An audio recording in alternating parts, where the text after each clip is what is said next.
Hello, ladies and gentlemen, and everything in between. Today I'd like to talk to you about. Oh, wait, welcome back to Geeks Reads. Uh, I'm unprepared today, as if I'm ever prepared.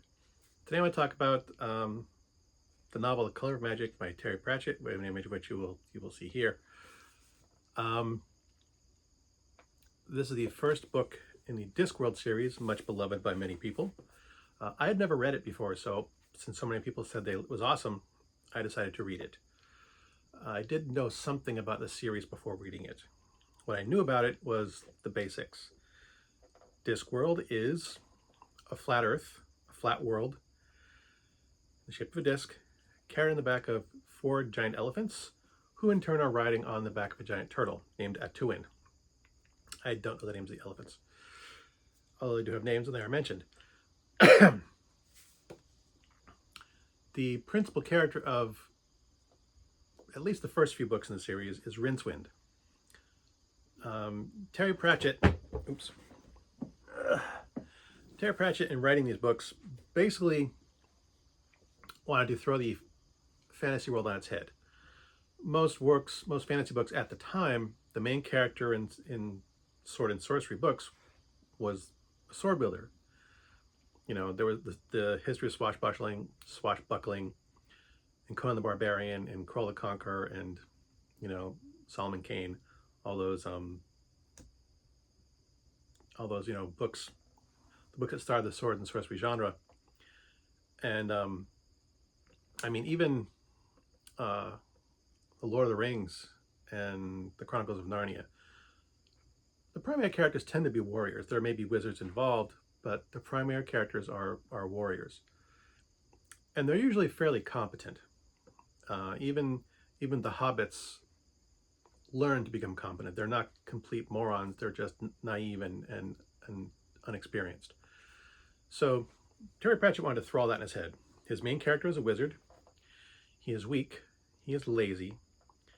He's incompetent, and he's not even a very good wizard. He's probably the worst wizard, if one of the worst wizards, if not the worst wizards that we have ever seen, that the world has ever seen.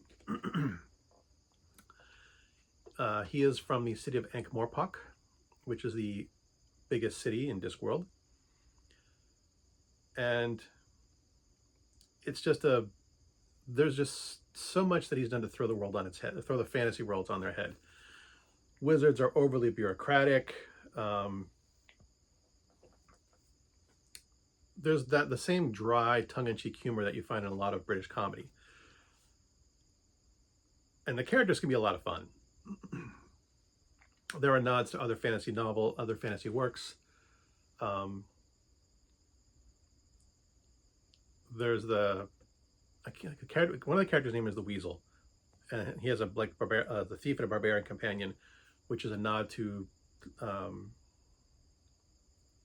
the Grey Mouser and stuff. I can't remember the author's name, but there are other nods to other authors. So about the story itself, Rincewind is a central character in Ankh-Morpork, and the city of Ankh-Morpork has encountered something it has never before encountered, which is a tourist. The tourist is a naive, innocent, bumbling, well-meaning person named Two-Flower, who has arrived with his luggage, his sentient, carnivorous luggage, to just go around and see things. He is from this advanced, highly powerful civilization. I can't remember the name of it offhand. And everyone is worried that if Two-Flower dies as the world's only tourist, that it will, bring this civilization's anger down on them. So Rincewind is assigned to be his tour guide, much to his disappointment. Two-Flower does, however, have a lot of money. Where he comes from, gold is plentiful, and it really isn't worth that much. And he has available just a large stash of it. He has no idea what it's worth. He really doesn't know what anything is worth. So he manages to cause a lot of trouble by having lots and lots of money. People frequently try to steal his luggage and get eaten by the luggage. The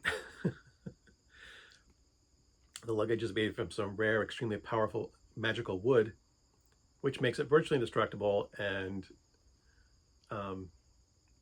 yeah, it eats people.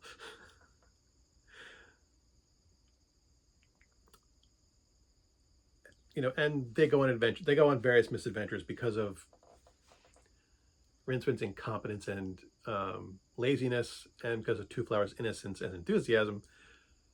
They just go from situation to situation. They get kidnapped, taken prisoner a couple times. This stuff keeps going on. They go from one bad situation to another, and Two Flower is happy the whole time. He just views it as one grand tourist adventure. I actually like his character more than I liked Rincewind, because he was so much fun. He was enjoying himself with no care concern with the havoc that he caused. At one point, they set the city of Ankh-Morpork on fire. That happens fairly early in the book. It's not giving much away. That's in the first couple of chapters. There's another nod later in the book to Emma Caffrey's Dragon Rider series, where there's a colony or a civilization of dragon riders who create dragons by imagining them. The gods are involved, using people as chess pieces. There's all kinds of stuff going on. And it's one of those books that, while I enjoyed it, I didn't love it.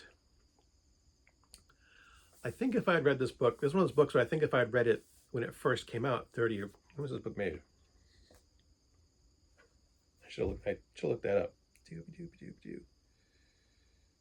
1983. Whew. So over 40 years ago now. Yeah, if I'd read this book 40 years ago when it first came out, I probably would have loved it a lot more.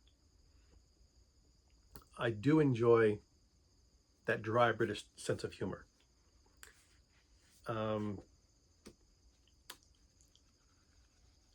But for some reason, it didn't really capture me. Like I said, I enjoyed it, but there were parts of the book that I enjoyed a lot.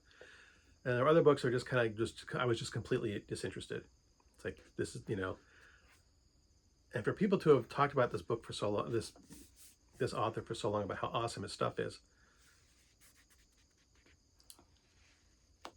It's also his first book, I guess. So, I'm trying to take that in consideration.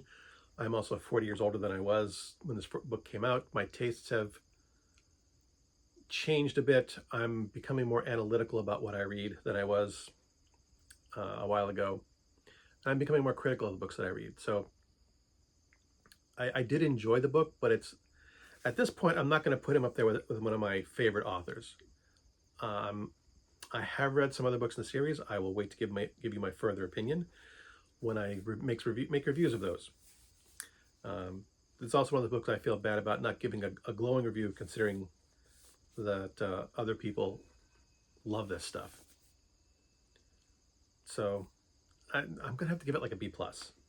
I did enjoy it. I did think it was a good book. It just didn't really capture me the way I expected to. Maybe that's because of the hype that's been built up over time. Everyone's raving and raving about how amazing Terry Pratchett is. And reading some personal, like, magazine articles that he's written about himself and his way of talking about himself, he seems like a very, very funny person, in much in the vein of some other British authors whom I happen to enjoy, which I'll probably have to do reviews of them. So I'm sorry, Terry Pratchett fans. As much as I did enjoy this book, it's not going to go up there with one of my favorites. I will talk about the other books as I read them and review them. But yeah, for me, this was just a B+. As always, thanks for watching. As always, my stuff is crap.